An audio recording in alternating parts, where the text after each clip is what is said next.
case briefs, and so much more. LSData's got what you're looking for.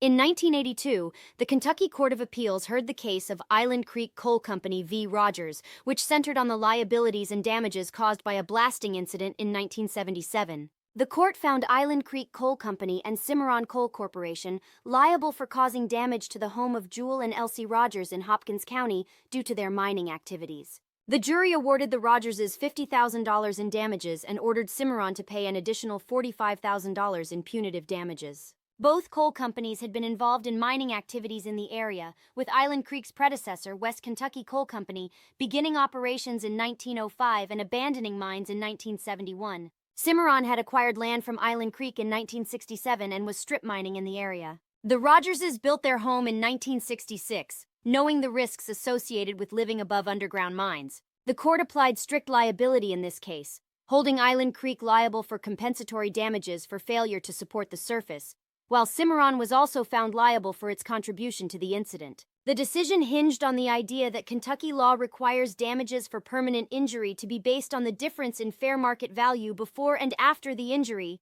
and for temporary injury to be based on the reasonable cost of repair. However, the court deemed the testimony of an expert witness to be incompetent, leading to the decision being reversed, and a new trial ordered to determine the appropriate amount of damages to be awarded. The case reinforced the concept of strict liability in blasting cases and established a precedent for how damages should be calculated in such situations. Case briefs, and so much more. LSData's got what you're looking for. Visit lsd.law, elevate your mind. Leave the stress of class.